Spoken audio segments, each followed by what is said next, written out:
Hello and welcome to a new video using PostHog-LLM. Today I will show you how to identify toxic users and create a very simple cohort. This video is the first one of a two-part series. For the first one I will show you how to create a toxic users cohort using the product's analytics page here in the trends tab. And for the second one I will show you another method. So the first thing I'm going to do is to select my conversational events. They are named LLM task. So each LLM task event represents a user agent turn with a user input and a model output from your chatbot, for example, and its corresponding metadata. The data you see here is the English subset from the WildChat 1 million conversational datasets. As you can see, I have data spanning from April 23 to April 24. And to identify my toxic users, I will start with a very simple filter. I'll go here and I will look up for user toxic. The original dataset already contained the toxicity labels. So all I had to do when ingesting the data to PostHog was to find the toxic property and upload it as user toxic. Let's make sure this is set. I'll make sure this is set. And now here I see all the events with toxicity.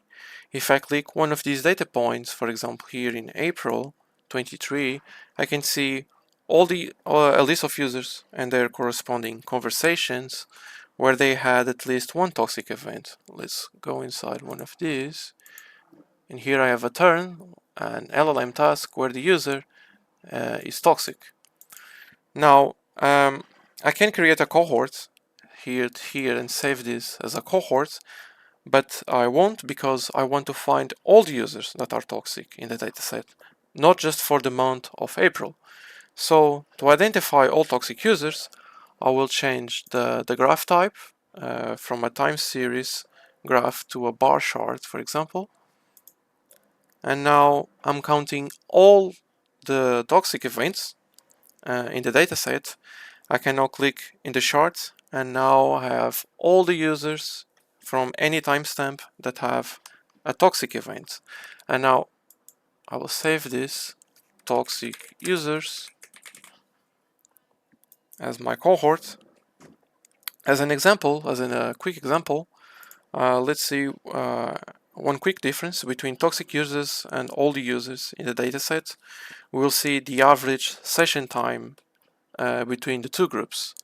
So I'll come up here and I will select property average for the session duration. I will duplicate this but remove the user toxic cohort. Sorry, I have to remove this as well. And the filter I will use here is the cohort for the toxic users. And here I will remove this. And now it's calculating. Let's hide the legends. And here we can see that on average, toxic users have conversations that last 5 minutes more when compared to all the users, on average. And that's what I wanted to show you for this video. In the following one, I will demonstrate another way to create cohorts for toxic users again. One disadvantage of this method I've shown you here in this video is that I can't select only toxic users who are repeated offenders. I might want to select users who had at least 3 toxic events, and then only then they are considered toxic. And using today's method, I can't do that. So stay tuned for part 2, where I show how to identify those users. See ya!